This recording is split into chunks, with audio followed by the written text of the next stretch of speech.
अपने घरों में थोड़ा हौसला कनात लाएं। हज़रत आयशा सिद्दीक़ा रदी अल्लाह ताला अन्हा फरमाती हैं, ऐसा नहीं था कि हमारे घर के अंदर माल नहीं आता था, अल्लाह के फजल से बड़ा कुछ आता था, लेकिन फरमाती हम एसार कर दिया करते थे। हुजूर का मिजाज एसार कर देने का है। याद रखना, शम्मा से अगर कई शम्मे जल जाएं तो इसकी रोशनी में कभी कमी नहीं आती। हजारों दिए भी जल जाएं तो ये दिए मांद नहीं पड़ते। महंगाई बड़ी जोर की हो गई, गरीब आदमी की आजमाइश बढ़ गई। हमेशा महंगाई से गरीब लोग मुतासिर होते हैं। अमीरों की तो चीज़ें महंगी हो जाती हैं, वो तो सिंगल उन्होंने जमा की होती हैं, महंगी होती हैं तो डबल में बेचते हैं। गरीब पिसता है। लेकिन दुख की बात यह है कि हम एक दूसरे का साथ नहीं देते। मकरूज ज़हनी अजियत का शिकार है। 3 दिन है ना ईद के, तो एक जोड़े से भी गुजारे जा सकते हैं, एक से भी। अक्सर लोग तो वैसे ही ईद की नमाज पढ़ के सो जाते हैं, और जो बेदार भी हैं वो भी कपड़े बदल करके जानवर के ज़िबा में मशगूल हैं। हमने इस ईद पे कोशिश करनी है कि हमारी गली में, हमारे मोहल्ले में, हमारे दाएं बाएं थोड़ा सफ़र करें, बच्चों को देखें, सरकारी स्कूल से निकलते बच्चों को देखें, मसाजिद मदारस से निकलते बच्चों को देखें। हम ना एक एक दो दो का साथ दें। ये जितनी सियासी जमातें काम कर रही हैं, जिनकी हुकूमत थी, जिनकी है, पता नहीं कल किसकी आएगी। मैं तो ज़ाती तौर पर इनसे पूरा मायूस हूँ। मुझे तो नहीं लगता कि जितने लोग आज तक हुकूमत कर चुके हैं, बार बार आते हैं या पिछली हुकूमत गई है, इनके पास कोई प्लान ही नहीं है। ये तो बेचारे एक दूसरे की टांगें खींचने के अलावा ना कुछ कर सके हैं, ना उम्मीद है कुछ करेंगे। लेकिन गरीब की तकलीफ बढ़ गई है। मेरे पास बीसियों लोग आते हैं, आते तो वो दुआ का कहने हैं, आते तो सिर्फ ये बताने हैं कि इस मुश्किल में हूँ, दुआ करना। लेकिन दोस्तों, लोगों की बातें सुन के बड़ी तकलीफ होती है। हम क्या किसी की मदद कर सकते हैं? हमारे लिए तो मदारस चलाने मुश्किल हैं, लेकिन लोग अजियत का शिकार हैं। ज़हनी कर्ब के नीचे लोग आ गए। इतनी बड़ी अजियतें खड़ी कर दी गई हैं। थोड़ा थोड़ा देखो, 2 का खाना 3 भी तो खा ही सकते हैं ना, 3 का खाना 4 भी तो खा ही सकते हैं ना। मेरे महबूब ने हमें ये नहीं कहा था ज़्यादा गोश्त पकाना, बल्कि रसूल पाक ने तो रंग ही बड़ा सादा दिया है। करीम ने फरमाया, आयशा शोरबा ज़रा ज़्यादा कर लो, पड़ोसियों को भी सालन दे देंगे। थोड़ा शोरबा ज़्यादा कर लो, इसी को बढ़ा लो, थोड़ा शोरबा बढ़ा लें, थोड़ा थोड़ा एक दूसरे की मदद करें, दस्त शफकत रखें। गलियों में सुनसान लोग, अब तो लोग एक दूसरे से दुख भी नहीं कहते, वो कहते हैं देना किसी ने है कुछ नहीं, और तमाशा अलग से बन जाएगा। दोस्तों, हमने खुद एक दूसरे का हाथ बटाना है। जो लोग साहिब सरवत हैं, देखो एक ही बाप की औलाद होती है, एक को अल्लाह बड़ा नवाज देता है, 2-3 कमज़ोर रह जाते हैं। उसको चाहिए वो दूसरों पे दस्ते शफकत रखे। एक गली में सारे लोग एक ही कबीले के, एक ही इलाके के, एक आगे निकल गया है, उसे चाहिए वो दूसरों का ख्याल करे। अजीज भाइयों, हमने इस कमर तोड़ महंगाई के दौर में, इन्नल्लाह व मलाइकतहू युसल्लूना अलन नबी या अय्युहल्लज़ीना आमनू सल्लू अलैहि वसल्लिमू तस्लीमा। अस्सलातु वस्सलामु अलैका या सय्यदी या रसूल अल्लाह व अला आलिका व अस्हाबिका या सय्यदी या हबीब अल्लाह। अस्सलातु वस्सलामु अलैका या सय्यदी या नबी अल्लाह व अला आलिका व अस्हाबिका या सय्यदी या रहमतल लिल आलमीन। तमाम तारीफ़ें, हम्द और सना अल्लाह ताला जल्ला मजदहुल करीम के लिए, और दुरूद व सलाम नबी अकरम नूर मुजस्सम शफ़ी मुअज़्ज़म आकाए कुल ख़त्म रसूल दानाए सुबुल अहमद मुज्तबा जनाब हज़रत मुहम्मद मुस्तफ़ा सल्लल्लाहु ताला अलैहि वसल्लम की ज़ाते वाला सिफ़ात के लिए हम्दो सलात के बाद, इस दारुल उलूम के इन खूबसूरत तलबाए किराम की दस्तार फ़जीलत के मौका पर आज की इस तकरीब सईद का इनेकाद किया गया है। अल्लाह ताला कोशिश करने वालों की काविश को अपनी बारगाह में कबूलियत का शर्फ अता करे। हम सब को अल्लाह ताला दीन के कामों में इखलास की तौफ़ीक अता फ़रमाए। इस महफ़िल पाक को अकायद की पुख्तगी, आमाल की दुरुस्तगी और हमारे गुनाहों की मुआफ़ी का सबब बनाए। आप लोग तशरीफ़ रखें जी, बैठ जाओ बेटा, सब बैठ जाओ, थक जाएंगे आप बिला वजह। तशरीफ़ आसानी से बैठ। नहीं, तकरीर तो मैं कर रहा हूँ, ये किसी और ने कैसे शुरू कर दी? इस वक्त मेरा टाइम है जी तकरीर का, और कोई नहीं करेगा। खामोशी से बैठे, अल्लाह आपको जज़ाए खैर दे। आप लोग अगर बैठ जाएंगे तो अच्छा रहेगा, पिछलों को भी आसानी हो जाएगी। पीछे आपके लोग तकलीफ़ में हैं, नहीं पीछे देखने को नहीं कहा, बैठने को कहा। अगर आसानी से बैठ सकें, अल्लाह आपको जज़ाए खैर अता फ़रमाए। किसी और जगह पे एहतमाम हो जाता ज़्यादा अच्छा था। कुछ थोड़ी सी दुश्वारी अहबाब को हुई, लेकिन कई दफ़ा दूर से बंदा चल के आए तो उसे नमाज का ज़्यादा सवाब होता है। तो आप थोड़ा सा, हमारा गुफ्तगू का वक्त है, लंबा नहीं, आप अगर इत्मीनान से बैठ जाएंगे तो दो चार बातें अपनी बिसात के मुताबिक अर्ज़ करने की कोशिश करूँगा। अल्लाह तौफ़ीक अता फ़रमाए। सबसे पहली बात तो ये है कि ये दस्तार फ़जीलत है तलबा का। इल्म का लुग़वी माना जानने के होते हैं। इल्म हासिल किया जाता है किसी चीज़ की मारिफत को हासिल करने के लिए। जब हम कोई इल्म हासिल करते हैं तो हम ये चाहते हैं कि हमें उस चीज़ के नफ़ा और नुकसान का पता चल जाए। और जब हम दीनी इल्म हासिल करते हैं तो उसका मकसद ये होता है कि हमें रज़ाइल और खसाइल इन दोनों की खबर हो जाए। खैर क्या है, शर क्या है, उसमें तमीज़ का मलका हमें नसीब हो जाए।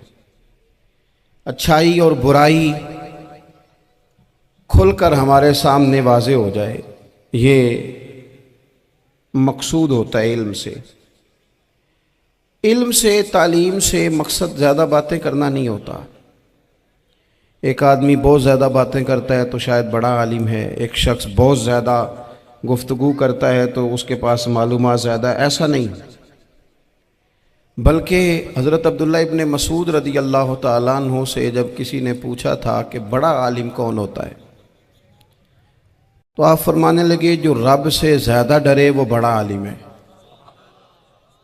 और दलील उन्होंने ये दी कि अल्लाह करीम ने कुरान मजीद में फ़रमाया है कि इन्नमा यख्शल्लाह मिन इबादिहिल उलमा, अल्लाह के बंदों में से जो आलिम हैं वो रब से डरते हैं।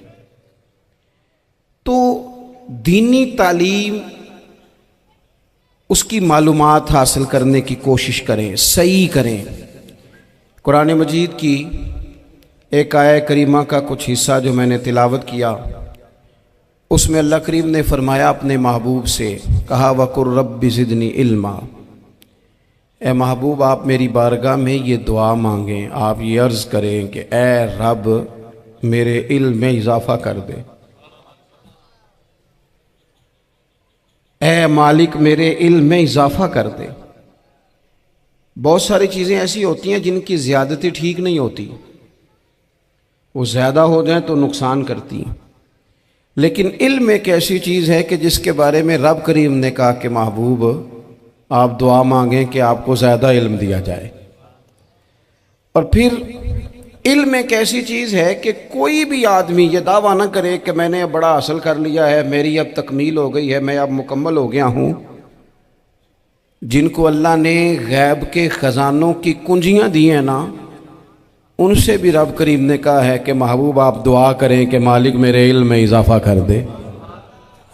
तो जब वहाँ तक ये बात है तो फिर आम आदमी को भी चाहिए कि वो अपनी मालूमात में इजाफे का शौक़ पैदा करे। और तीसरी बात ये कि जो हुजूर के इल्म शरीफ पर बात करते हैं वो भी इस आयत से सीखें कि हुजूर का इल्म तो हर रोज़ रब उसमें इजाफा फरमा रहा है, तो हर रोज़ इजाफा हो रहा है। वलल आखिरतु खैरुल लका मिनल ऊला, हर रोज़ तरक्की हो रही है हुजूर के इल्म शरीफ की भी। तो हमारे यहाँ ज़्यादातर लोग बात इसलिए सीखते हैं कि मैं कोई कहीं से मसला सीखूंगा फिर जाके अपनी मस्जिद के इमाम को तंग करूंगा कि वहाँ तो मैं ये सुन के आया हूँ तो यहाँ ये काम क्यों नहीं होता। मैं कोई बात सीखूंगा तो फिर मैं उससे बहस का दरवाज़ा खोलूँगा। इल्म का मतलब ही अपने आप को संवारना है। मालूमात हासिल करने का मतलब ये कि आपके अमल में पुख्तगी आए, आपके किरदार में पुख्तगी आए, आपने जो सीखा है आप उसके मुताबिक अपने आप को ढालें। मुस्लिम शरीफ में मौजूद है, नबी पाक सल्लल्लाहु अलैहि वसल्लम ने दुआ मांगी है, ए अल्लाह मैं उस इल्म से तेरी पनाह मांगता हूँ जो इल्म तो हो पर नफ़े वाला ना हो। जिस बंदे के इल्म ने उसे नफ़ा नहीं दिया, वो कुछ सीख नहीं सका उससे, तो उसका इल्म किसी को क्या नफ़ा देगा। जब खुद से उसने, और सूफिया किराम तो फरमाते हैं कि जो लोग बड़ी मालूमात हासिल कर लें, बड़ी बातें सीख लें, पंचायत में किसी को बोलने ना दें, घर में किसी को बोलने ना दें। बहुत सारे लोग तो उलमा को भी मशवरा देते हैं, बड़ी बातें करे, लेकिन अमल के लिहाज से बंदा ज़ीरो हो तो अहले दिल फरमाते हैं उसकी सोबत से बचो। उसे बड़ा पता है, बड़ी बातें आती हैं, बड़ी बातें आती हैं, बड़ी बातें करता है, लेकिन गुफ्तगू की हद तक तो बहुत बड़ा है, अमल के मामले में सिफर है। बहुत सारे लोग मस्जिद के हुजरे में मीटिंग हो रही होती है और वो लंबी लंबी दलीलें और मशवरे दे रहे होते हैं, नमाज का टाइम आ जाए तो उठ के चले जाते हैं, कहते हैं मैं अपने महल्ले दी मसीतें पढ़नी। कईयों को काम याद आ जाता है। फरमाया कि शख्स के पास मालूमात बड़ी हों लेकिन अमल के मामले में बंदा ज़ीरो हो तो उससे बचना क्यों? इसलिए कि अगर पढ़ा लिखा आदमी बेअमल हो ना तो वो अपनी बेअमली पर भी दलीलें पेश करता है। वो कहता है मैं ये काम नहीं करता तो ये मेरे पास दलील है। वो तो बेअमली को भी मुज़य्यन कर देगा माज़अल्लाह। तो दीनी तालीम एक तो हासिल इसलिए करें कि हमने अपने आप को संवारना है, और दूसरा इल्म का शौक़ तबीयत में हो। देखे ना, अल्लाह के हबीब सल्लल्लाहु अलैहि वसल्लम ने फरमाया है कि जो इल्म के रास्ते पे चल पड़ा वो जन्नत के रास्ते पे चल पड़ा है। जुमों में, महफिलों में कानों के जायके के लिए ना आए, इसलिए आए कि मेरे इल्म में, मेरे अमल में ये कोई इजाफे की बात बनेगी, मैं कोई नसीहत हासिल करूँगा तो मेरे दिल का जंग उतरेगा। हमारे यहाँ लोग मज़े के लिए आते हैं और आजकल लोग फ़ोटो के लिए आते हैं। इन दो कामों से निकल कर खालिस इस्लाह की नीयत से इल्म का शौक़, हमारे यहाँ तेज़ी से एक हरकत की गई, उलमा का वक़ार ख़राब किया गया और लोगों को दीनी उलूम से दूर किया गया। और इसमें बाज़ बेचारे वाइज़ीन और खुतबा ने भी किरदार अदा किया जब जाली पीर की तारीफ़ें खोल के की, और उसे पता नहीं कहाँ तक ये स्टेज होते हैं ना, इनमें कोई बंदा अच्छा लगे भी तो उसके लिए दुआ करनी चाहिए, तारीफ़ें नहीं करनी चाहिए। तारीफ़ें उसका कोई फ़ायदा नहीं है उसको, उस बंदे को तो दुआ का फ़ायदा है। अगर आपको अच्छा लग रहा है तो उसे दुआ दें, उससे ज़्यादा कुछ नहीं करें। और हमारे यहाँ जनाब वो नकीबे महफिल बेचारे की शामत आ जाती है अगर तारीफ़ें थोड़ी करे तो, कहते हैं तो ना ही नहीं लेना होता। और भाई इसके नाम लेने से आपका कद ऊंचा होता है। तो इल्म और आलिम, इन दोनों चीज़ों से कौम को दूर किया गया। दीनी तालीमात का फुकदान है। जो मैट्रिक तक लोग 60-70 किताबें पढ़ जाते हैं उन्हें भी कुरान पाक ठीक से नहीं पढ़ना आता, दूर किया गया। आप मुझे बताइए, चलें एक मस्जिद ही आप देख लें, उस मस्जिद के अंदर अगर एक तरफ एक आलिम दीन मिशकात शरीफ खोल के बैठे हों, हदीस पाक का दर्स हो रहा है, या बाहर शरीयत खोल के बैठे हैं, फ़िक़ही मसाइल बयान किए, और उसी मस्जिद में एक बाबा जी जुब्बा पहन के तगड़ा सा बड़ी सी पगड़ी बांध के और 500 दाने वाली तस्बीह लेके बैठे हैं। अब एक बंदा अंदर आता है तो वो किधर जाएगा, आलिम की तरफ के बाबा जी की तरफ? वो क्यों जा रहा है भला बाबा जी की तरफ? वो इसलिए कि हमने उसे ये बताया ही नहीं कि जिस तरह सुभान अल्लाह सुभान अल्लाह सुभान अल्लाह पढ़ना इबादत है ना, इसी तरह दाराबा पढ़ना भी इबादत है। उसे हमने बताया नहीं कि जब तक इल्म के रास्ते में रहना भी इबादत है, जब तक उसे ये समझ नहीं ना आएगी कि जिस तरह वज़ाइफ की किताब पढ़ना इबादत है, इसी तरह मिशकात शरीफ पढ़ना भी इबादत है, हदीस बुखारी का दर्स लेना भी इबादत है, मुस्लिम शरीफ की अहादीस पर अपने असातिज़ा से बैठकर दुरूस पाना भी इबादत। जब तक ये पूरा मिजाज देखे ना, नबी पाक सल्लल्लाहु अलैहि वसल्लम ने फरमाया रात की एक घड़ी भर दीन सीख लेना सारी रात नफल पढ़ने से बेहतर है। अब हमें समझना चाहिए कि किताब पढ़ के भी बंदा रब रसूल तक पहुंच सकता है। किताब व सुन्नत रास्ता आसान करते हैं, लेकिन हमारे यहाँ क्या मिजाज दिया गया है, बाबा जी के पास चलो, जरूर जाएं बाबा जी अगर नेक हैं तो, मना कोई नहीं कर रहा। लेकिन जो सोच हमें हुजूर ने दी है, हमने उसी की सोच के मुताबिक अपने मामलात को तरतीब देना है ना। अब एक बात मैंने आपसे पूछी और आपने कहा कौम सारी बाबा जी की तरफ जाएगी। हदीस पाक किस तरह है, अल्लाह के महबूब मस्जिद शरीफ में तशरीफ़ लाए, दोनों जानिब लोगों के हलके बने हुए हैं, लोग बैठे हुए हैं। एक हलके में लोग अल्लाह की याद कर रहे हैं, जिक्र हो रहा है। एक हलके में बैठ के एक आलिम किताब व सुन्नत का दर्स दे रहे हैं, एक सिहाबी और बाकी सुन रहे हैं। खास तवज्जो करें नौजवान मेरी बात पर, रसूल करीम सल्लल्लाहु अलैहि वसल्लम दोनों के बीच खड़े हो गए और करीम ने फरमाया दोनों महफिलें खैर की हैं, दोनों ही हलके खैर के हैं। और फिर हुजूर फरमाने लगे मुझे चूंकि रब ने उस्ताद बना के भेजा है, मैं चूंकि मुअल्लिम बन के आया हूं, यतलु अलैकुम आयातिना व युज़क्कीकुम, मैं चूंकि किताब व सुन्नत की तालीम के लिए आया हूं। ये लफ्ज़ कहते कहते हुजूर उस जमात में बैठ गए जो दीन पढ़ और पढ़ा रही थी। हुजूर वहां बैठे जहां बात दीन की हो रही, जहां लोगों को अल्लाह रसूल की बात बताई जा रही। तो जुमे में वक्त पे आएं, अपनी दीनी मालूमात मजबूत करें और अपने लिए मजबूत करें। मैं आपको बड़े दर्द से ये बात अर्ज करता हूं, अगर दिन में 100 लोग मसला पूछते हैं ना शरीयत का, तो उनमें 95 लोग वो होते हैं जो तलाक का मसला पूछते हैं। वालिद साहब ने, बेटी के वालिद साहब ने 2 महीने पहले ऑर्डर दिया होता है फर्नीचर का। बेटे की शादी हो तो महीना पहले शेरवानी वाले को भी कहना पड़ता है, गाड़ियां बुक करानी पड़ती हैं, मैरिज हॉल बुक, ये सारे लवाजमात हम करते हैं। सारा कुछ किया, गाड़ी से घर बसना है, मैरिज हॉल से बसना है, फर्नीचर से बसना है, हमने सारा कुछ उनको बताया। लेकिन काश 2 घंटे बच्ची किसी मुअल्लिमा के पास जाती, बच्चा किसी उस्ताद के पास जाता, निकाह तलाक के मसले भी सीखते।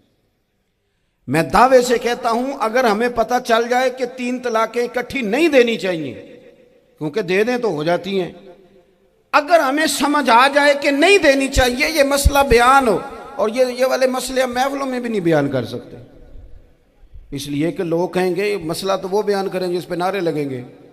आप कौम को ये क्या बता रहे हैं, ये तो छोटा आलिम बताता है माज़अल्लाह इस तरह की बातें, तो बड़ी बड़ी को नुक्ते की बात बताएं। वो जिस तरह हमारे यहाँ वो 1 घंटा पहले नहीं कहते तगड़े हो जो मैं जुमला देने लगा, वो पता नहीं जुमला आ रहा है कि एटम बम आ रहा है, तैयार हो जाओ, जो मेरा जुमला ज़ाया ना करना, इधर भाग के चला गया उधर भाग के आ जाओ, अल्लाह जाने। वो जिस तरह कभी लगता है ना पटारी से अल्लाह जाने क्या निकलेगा, मैं जुमला देने लगा हूं। तो मैं कहता हूं तू आराम से बैठ के भी जुमला दे दे, तेरे जुमले से क्या निकलेगा। और तू जुमला ना दे, हमें कोई आयत दे, तू जुमला छोड़ हमें कोई हदीस पाक सुना। यानी हर नकीब, हर खतीब, हर नातखा उठ के कहता है सारा कुरान ही हुजूर की तारीफ है। और भाई अगर सारा कुरान हुजूर की तारीफ है तो चंद आयतें पढ़ दे फिर तू भी, तूने पढ़ी तो एक भी नहीं और तू कहता जा रहा है सारा कुरान ही हुजूर की तारीफ है। ये वाली तारीफ भी तो सुनाना कौम को, जो ये बच्चे इनके उस्ताद इन्हें सिखा रहे हैं और ये सीख रहे हैं, इस तरफ भी तो सफर करें। तो मेरे अजीज, अगर लोगों को मसाइल का पता चले तो सैकड़ों घर बच जाएं तबाह होने से, बड़े बड़े घर बच जाएं, लेकिन मसाइल नहीं आते। मेरे पास मसला पूछने के लिए कुछ लोग आ गए, तो 4-5 साल का बच्चा भी था जिसके वालिद ने गुस्से में अपनी बीवी को 3 तलाकें दी थी। तो छोटा सा बच्चा, कपड़े भी फटे पुराने, और हालत बता रही थी कि गरीबी है। तो जब मैंने मसला बताया कि 3 तलाकें हो गई हैं तो वापस जाने लगे, तो बच्चा मुझसे कहता है, देहाती आदमी, तो कहने लगा मौलवी साहब मेरी अम्मा ते नानी कहनी असन पुछ के आई आप कि हुण असीं लहदा लहदा ही रहना है। तो उस बच्चे की नौनिहाल की वो कैफियत देखी तो मैं रो पड़ा। मैंने कहा यार ये बच्चा बेचारा माँ बाप के होते हुए ये यतीमों जैसी जिंदगी गुजारेगा क्योंकि बाप ने तलाक दे दी। किस तरह मसाइल नहीं बताए लोगों को, तालीम से आगाही नहीं किया। और इसमें बहुत बड़ा जुल्म है उन लोगों का भी जो जनाजे पे खड़े होके तो कह देते हैं, मेरी तरह के लोग अच्छे उलमा की बात नहीं करता, वो कह देते हैं देखो जिन लोगों को जनाजा नहीं आता, भाई आपने किस दिन इशा के बाद क्लास लगाई थी जनाजा सिखाने की।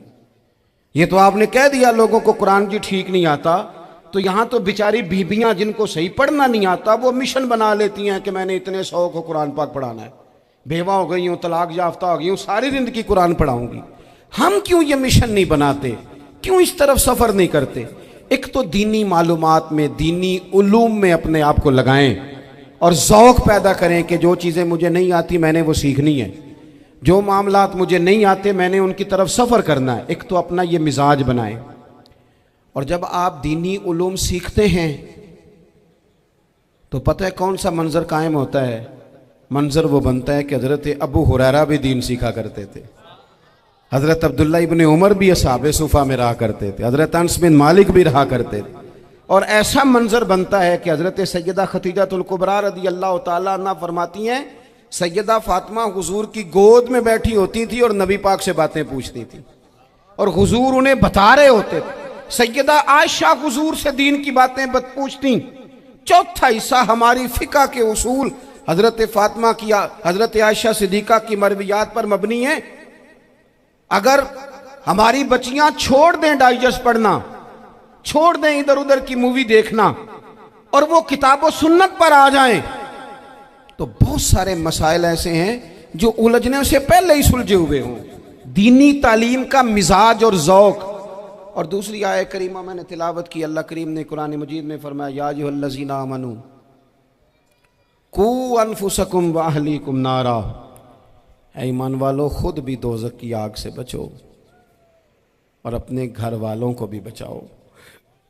ओ वालिद, वो माँ जो बच्चों को भूख से बचाने के लिए मेहनत करती है, उनको मायूसी से बहुत सारे माँ बाप ऐसे होते हैं जिनके पास कपड़े लेने के पैसे नहीं होते ईद पे। क्यों? अजान शुरू होगी जी, अजान सुने जी।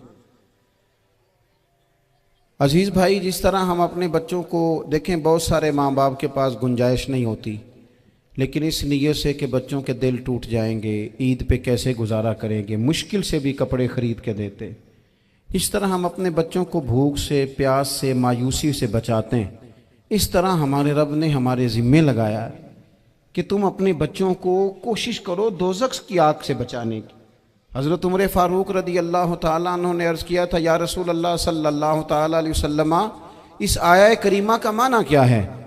तो महबूब करीम अलैहिस्सलाम ने फरमाया, उमर, जिन चीज़ों का अल्लाह तुम्हें हुक्म देता है तुम अपने घर वालों को उन चीज़ों का हुक्म दो, जिन चीज़ों से रब रसूल तुम्हें मना करते हैं अपने घर वालों को उनसे रोको, अपने घर के अंदर निफाज़े दीन करने की कोशिश करो। मेरे भाई, बहुत ज़्यादा आजमाइश है हमारे घरों में, बेचैनियाँ हैं, इज़्तिराब है, बच्चों में सख्ती है, बहन भाई एक दूसरे के साथ लड़ते हैं, मिजाजों में तलखी आ गई। क्यों भला? इसलिए कि माँ बाप को जो बेहतरीन किरदार और जो हसीन तरीका घर में अपनाना चाहिए था, बच्चे तकरीर बाहर से सुनते हैं लेकिन वो फॉलो अपने माँ बाप को करते हैं। अगर माँ बाप में हौसला हो, सब्र हो, इत्मीनान हो, खुददारी हो, थोड़े पर गुजारा करने का मिजाज हो। देखे ना, आज डिप्रेशन है, टेंशन है, पैनिक्स अटैक्स हैं, बड़ी सारी चीज़ें आ गई हैं। क्यों भला? सब्र नहीं, तहम्मुल नहीं, बुर्दबारी नहीं। आजमाए। एक दिन एक बच्चा मेरे पास आ गया मदरसे का और आके वो रोने लगा। मेरे घर वाले कहने लगे खाना छोड़ दें, पहले इसकी बात सुन ले। मैंने कहा पुत्र क्या हुआ, किसी ने मारा है किसी उस्ताद ने? कहने लगे नहीं हजरत, घर फ़ोन किया था तो मेरी अम्मा और अब्बा की लड़ाई हो रही है। बच्चा कांप रहा है, टांगे कांप रही। मैंने कहा क्या हो क्या गया तुम्हें पुत्र, लड़ाई हो रही है तो घरों में हो ही जाती है। कहने लगे नहीं आपको पता नहीं, वो बड़ा सख्त लड़ते हैं। मेरे वालिद जब मेरी वालदा को मारने के लिए आगे बढ़ते हैं तो हम सारे चारपाइयों के नीचे छुप जाते हैं, हमें खौफ आता है, वो मंजर खतरनाक होता है। ये कौन तकलीफ दे रहा है अपने बच्चों को? यहां बैठे हमारे यहां मीलों दूर रहते थे उसके घर वाले, तो वो तकलीफ में था, तो घर में क्या कैफियत होगी? अगर हौसला हो, सब्र हो, कनात हो, अल्लाह के दिए हुए थोड़े रिस्क पर हमें राजी रहना आता हो, हमारे घरों में सुकून आए, इत्मीनान आए, हम जो जिंदगी बड़ी खुशी खुशी गुजार सकते हैं। हमारे मिजाजों का लालच हमारी तबीयतों की बेराह रवी, हमारी झूठी अना का बुत, उन सारी चीज़ों को ख़त्म कर देता है। अपनी ज़िंदगी के अंदर अगर हम वो किरदार अपने बच्चों को दें जिस किरदार में मोबाइल भी हो, जिसमें गाड़ी भी हो, जिसमें पैसे भी ला के अब्बा दराज में रखता हो, लेकिन वालिद का घर में मुसल्ला भी मौजूद हो, उसकी कोई तस्वीर भी हो, वो ये भी कहता हो कि खुदा ने अपने फजल से आज 5,000 दिया है तो इसमें 1,000 गरीबों का भी है, इसमें थोड़ा सा मैंने अल्लाह की रिजा के लिए भी रखा है। अगर कोई मुश्किल आ जाए तो वो बाप और माँ को सब्र करता हुआ देखते हो। अगर एक बाप कर बात करे तो दूसरा बर्दाश्त करता हो। खुदारा अपनी औलादों को इस अजियत का शिकार न करो। अपने घरों के अंदर वो खुददारी, वो प्यार, वो वकार, वो मोहब्बत, वो अंदाज। आप थके हुए हैं, कोई शक नहीं। आप बहुत सारे मसाइल का बाहर शिकार होंगे, कोई शक नहीं। लेकिन आप बाहर से थक के आए हैं, और अगर आप बाहर अपनी फैक्ट्री के मालिक हैं और दफ्तर के बड़े हैं तो घर में भी तो आप बड़े हैं ना। आपकी माँ भी तो इंतज़ार कर रही है, उसने भी तो दुखड़ा सुनाना है ना आपको। आप ये देखिए कि आपके बच्चे भी तो इंतज़ार कर रहे हैं, वो चाहते हैं कि अब्बा आके बैठे तो हम उनके सीने पे चढ़ के थोड़ा खेले।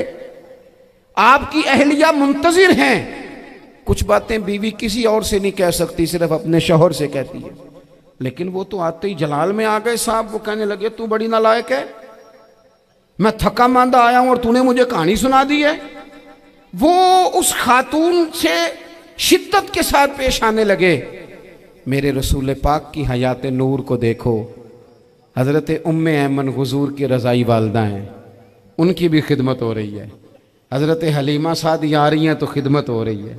हज़रत अब्बास हुजूर के चचा हैं तो करीम फरमाते हैं मेरे चचा हैं बाप की जगह पे। हुजूर दोस्त अहबाब सहाबा गुलामों सब के साथ प्यार कर रहे हैं। 9 अज़वाज मुतहरात हैं घर के अंदर।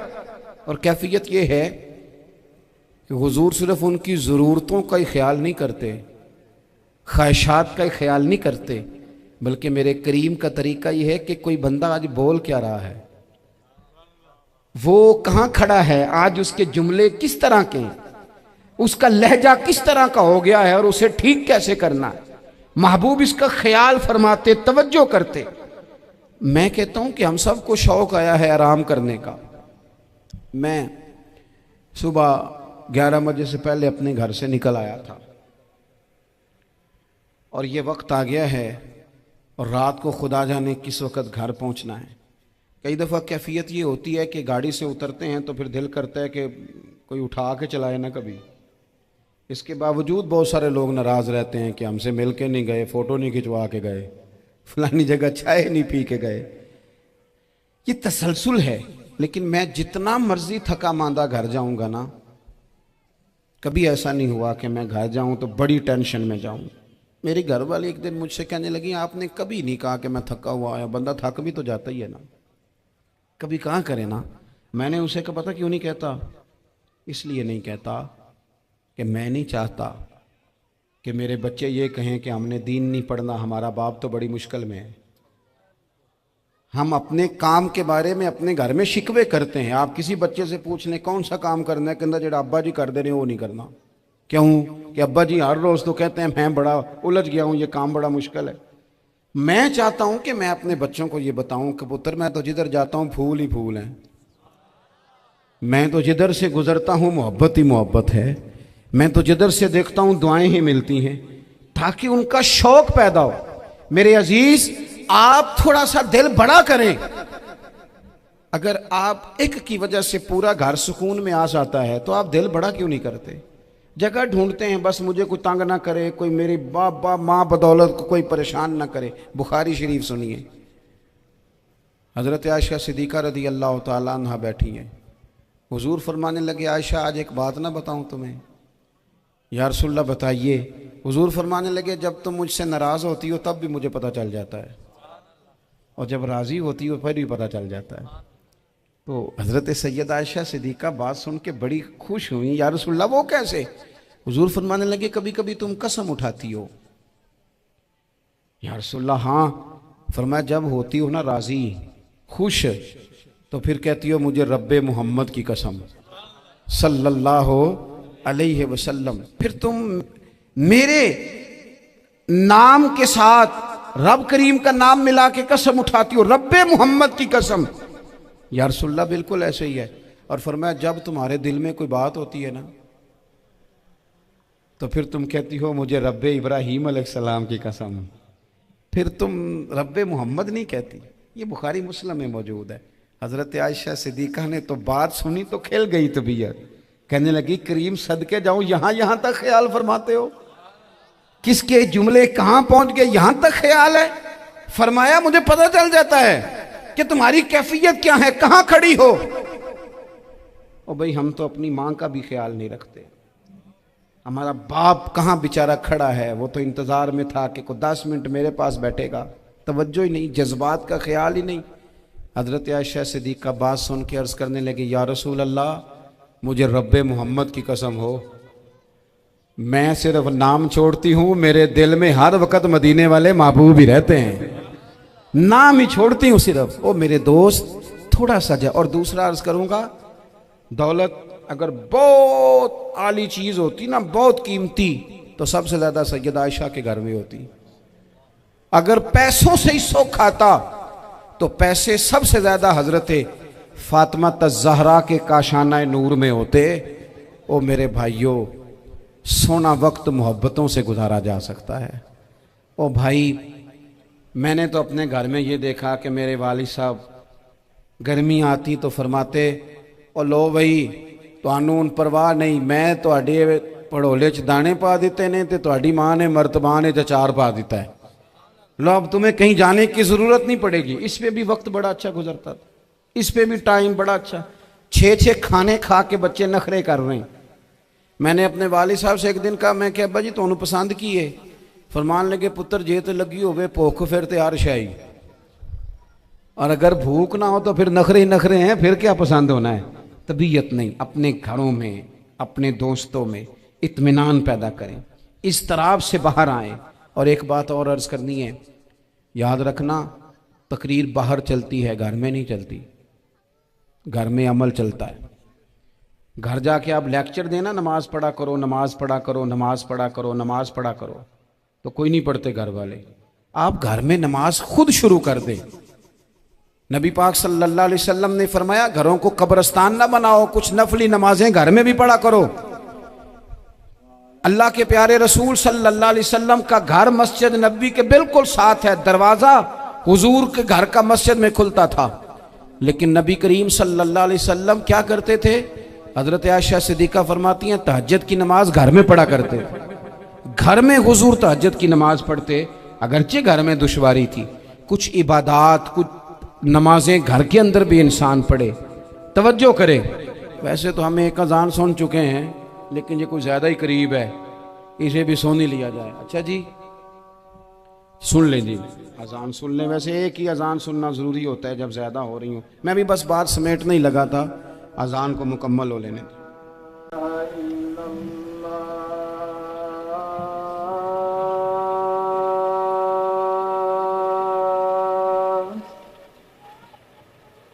अशहदु अल्ला इलाहा इल्लल्लाह,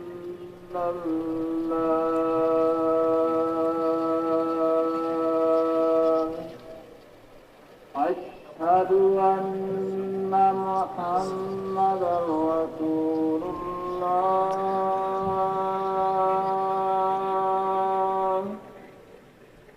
अशहदु अन्ना मुहम्मदर रसूलुल्लाह,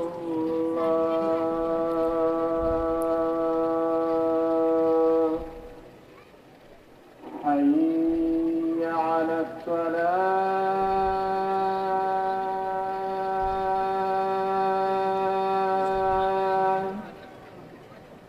हय्य अला सलाह,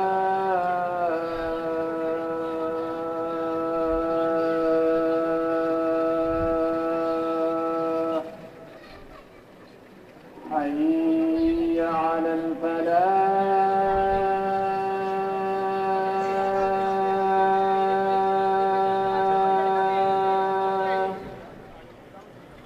हय्य अलल फलाह।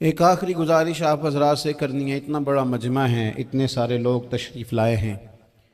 एक गुजारिश आप हजरात की खिदमत में रख के बस मैंने बात को समेटना है। दो बातें मैंने आपकी खिदमत में अर्ज़ की हैं। एक तो दीनी इल्म का ज़ौक़ पैदा करें और दूसरा अपने घरों में थोड़ा ठहराव लाएं। थोड़ा सा अपने ये बच्चों के दस्तार फ़जीलत का इज्तिमा था, इसलिए मैंने ये बात अर्ज़ की। अपने घरों में थोड़ा हौसला कनात लाएं। हज़रत आयशा सिद्दीक़ा रज़ी अल्लाह ताला अन्हा फरमाती हैं, ऐसा नहीं था कि हमारे घर के अंदर माल नहीं आता था, अल्लाह के फजल से बड़ा कुछ आता था, लेकिन फरमाती हम एसार कर दिया करते थे। हुजूर का मिजाज एसार कर देने का है। याद रखना, शम्मा से अगर कई शम्मे जल जाएं तो इसकी रोशनी में कभी कमी नहीं आती। हजारों दिए भी जल जाएं तो ये दिए मांद नहीं पड़ते। महंगाई बड़ी जोर की हो गई, गरीब आदमी की आजमाइश बढ़ गई। हमेशा महंगाई से गरीब लोग मुतासिर होते हैं। अमीरों की तो चीज़ें महंगी हो जाती हैं, वो तो सिंगल उन्होंने जमा की होती हैं, महंगी होती हैं तो डबल में बेचते हैं। गरीब पिसता है। लेकिन दुख की बात यह है कि हम एक दूसरे का साथ नहीं देते। मकरूज ज़हनी अजियत का शिकार है। 3 दिन है ना ईद के, तो एक जोड़े से भी गुजारे जा सकते हैं, एक से भी। अक्सर लोग तो वैसे ही ईद की नमाज पढ़ के सो जाते हैं, और जो बेदार भी हैं वो भी कपड़े बदल करके जानवर के ज़िबा में मशगूल हैं। हमने इस ईद पे कोशिश करनी है कि हमारी गली में, हमारे मोहल्ले में, हमारे दाएं बाएं थोड़ा सफ़र करें, बच्चों को देखें, सरकारी स्कूल से निकलते बच्चों को देखें, मसाजिद मदारस से निकलते बच्चों को देखें। हम ना एक एक दो दो का साथ दें। ये जितनी सियासी जमातें काम कर रही हैं, जिनकी हुकूमत थी, जिनकी है, पता नहीं कल किसकी आएगी। मैं तो ज़ाती तौर पर इनसे पूरा मायूस हूँ। मुझे तो नहीं लगता कि जितने लोग आज तक हुकूमत कर चुके हैं, बार बार आते हैं या पिछली हुकूमत गई है, इनके पास कोई प्लान ही नहीं है। ये तो बेचारे एक दूसरे की टांगें खींचने के अलावा ना कुछ कर सके हैं, ना उम्मीद है कुछ करेंगे। लेकिन गरीब की तकलीफ़ बढ़ गई है। मेरे पास 20 लोग आते हैं, आते तो वो दुआ का कहने हैं, आते तो सिर्फ ये बताने हैं कि इस मुश्किल में हूँ, दुआ करना। लेकिन दोस्तों, लोगों की बातें सुन के बड़ी तकलीफ़ होती है। हम क्या किसी की मदद कर सकते हैं? हमारे लिए तो मदारस चलाने मुश्किल हैं, लेकिन लोग अजियत का शिकार हैं। ज़हनी कर्ब के नीचे लोग आ गए। इतनी बड़ी अजियतें खड़ी कर दी गई हैं। थोड़ा थोड़ा देखो, 2 का खाना 3 भी तो खा ही सकते हैं ना, 3 का खाना 4 भी तो खा ही सकते हैं ना। मेरे महबूब ने हमें ये नहीं कहा था ज़्यादा गोश्त पकाना, बल्कि रसूल पाक ने तो रंग ही बड़ा सादा दिया है। करीम ने फरमाया, आयशा शोरबा ज़रा ज़्यादा कर लो, पड़ोसियों को भी सालन दे देंगे। थोड़ा शोरबा ज़्यादा कर लो, इसी को बढ़ा लो, थोड़ा शोरबा बढ़ा लें, थोड़ा थोड़ा एक दूसरे की मदद करें, दस्ते शफकत रखें। गलियों में सुनसान लोग, अब तो लोग एक दूसरे से दुख भी नहीं कहते, वो कहते हैं देना किसी ने है कुछ नहीं, और तमाशा अलग से बन जाएगा। दोस्तों, हमने खुद एक दूसरे का हाथ बटाना है। जो लोग साहिब सरवत हैं, देखो एक ही बाप की औलाद होती है, एक को अल्लाह बड़ा नवाज देता है, 2-3 कमज़ोर रह जाते हैं। उसको चाहिए वो दूसरों पे दस्ते शफकत रखे। एक गली में सारे लोग एक ही कबीले के, एक ही इलाके के, एक आगे निकल गया है, उसे चाहिए वो दूसरों का ख्याल करे। अजीज़ भाइयों, हमने इस कमर तोड़ महंगाई के दौर में, मैंने जुमे में अमीर लोगों से कहा था कि कुर्बानियाँ करनी तो है ही, तो तुम तो सारा साल गोश्त खाते हो। क्या आपको बताऊं कि हम उस वतन में रहते हैं जहां फ्रिज और फ्रीज़र बड़ी से पहले ज़्यादा बिकते हैं। फ्रिज नहीं ले आओ, बड़ी ले आओ, चूँकि गोश्त सेव करना है, सारा साल भी तो मिलता है ना अमीरों। मैंने तो कहा था उस गांव में ले जाओ जहां कुर्बानी कोई नहीं कर रहा, ज़िबाई वहां जाके कर लो। थोड़ी सी गुंजाइश बनाएं अपने दिलों में। ये ज़रूरी नहीं कि सामने वाला आपका शुक्रिया भी अदा करे। हज़रत आयशा सिद्दीक़ा रज़ी अल्लाह ताला अन्हा, अम्मा जी एक कनीज़ रखी हुई थी, हज़रत उस्मान गनी ने दी थी कि आपकी खिदमत करेंगी। तो वो कनीज़ कहती है कि अम्मा जी तो मेरी भी रोटियां पका देती थी। वो तो मेरे लिए भी खाने का एहतमाम कर देती थी, लेकिन कोई दरवाजे पे अगर मांगने आता तो हज़रत आयशा सिद्दीक़ा मुझे कहती इसे खैरात दे आओ। तो मैं कहती अम्मा जी ये काम तो लोग दौड़ के करते हैं और आप ये मुझे कह रही है मैं कर दूं। तो हज़रत आयशा फरमाती जब कोई बंदा किसी को देता है तो वो शुक्रिया अदा करता है। मैं चाहती हूँ वो शुक्रिया भी तेरा ही अदा कर जाए, मैंने जो अजर लेना है वो रब की बारगाह से लेना है। तो मेरे भाई अपनी ज़िंदगी में थोड़ा सा तो दिल बड़ा करें, थोड़ी थोड़ी गुंजाइश पैदा करें। और ये ज़रूरी नहीं कि उस बंदे का आपसे बड़ा अच्छा सलूक ही हो, ना भी हो उस गरीब का सलूक अच्छा, तो बाज़-औक़ात बंदा गरीबी में तल्ख भी तो हो ही जाता है ना। बाज़-औक़ात इंसान पे गुर्बत ज़्यादा आ जाए तो उसकी तबीयत भी तो, बीमार आदमी सख्त भी तो हो जाता है। तो मेरी आपसे ये गुजारिश है कि ये जो दिन चल रहे हैं वो हमारे यहाँ हमारे हुक्मरान कहते हैं मज़ीद सख्त फैसले करने पड़ेंगे। वो मैंने कहा तुम्हारे लिए तो आसान है, इसलिए कि तुम तो जिस दफ्तर में बैठ के फैसला करते हो उसकी तो बत्ती कोई नहीं जाती, तुम्हें क्या पता हो, वहाँ तो एसी भी 1 मिनट के लिए बंद नहीं होता। ये तो उससे पूछो बाप से कि जो ईद से पहले अपनी बीवी से मशवरा कर रहा है कि ईद आ गई है, अगर बेटी के घर कपड़े ना भेजे तो उसकी सास बातें करेगी। ये छोटी ईद गुजरी थी ना, तो हमारे यहाँ कुछ लोग समझते हैं कि सखावत सिर्फ रमज़ान में ही करनी है और रमज़ान में सवाब ज़्यादा है, वरना राशन वंडन वाले लोग को ईदों बाद भी भूख लग दीजिए, ईद के बाद भी उसी तरह ही गरीब के साथ पेट होता है, लेकिन तवज्जो नहीं। एक तो ज़ौक़ इल्म पैदा करें, एक अपने घर में इत्मीनान का माहौल लाएं। तीसरी गुजारिश ये है कि महंगाई और सख्ती के इस दौर में अपने मुसलमान भाइयों का, अजीज़ों का, अहले मोहल्ला का हाथ बटाएं, प्यार करें। अल्लाह के हुजूर दुआ है अल्लाह हमारी इस हाज़री को कबूलियत का शरफ़ अता करे। आखिर दावा या अनिल हम्दुलिल्लाह रब्बिल आलमीन। साहब से दस्तार बंदी का शरफ हासिल कर रहे हैं हाफिज मोहम्मद अबू बकर साहब। हाफिज मोहम्मद अबू बकर साहब जी। हाफिज मोहम्मद अदनान काशिफ साहब। हाफिज मोहम्मद अदनान काशिफ साहब किबला पीर साहब से दस्तार फजीलत हासिल करने का शरफ हासिल कर रहे हैं हाफिज मोहम्मद अदनान काशिफ साहब। इसके बाद हाफिज अहमद रजा साहब। हाफिज अहमद रजा किबला पीर साहब से दस्तार बंदी का शरफ हासिल कर रहे हैं हाफिज अहमद रजा।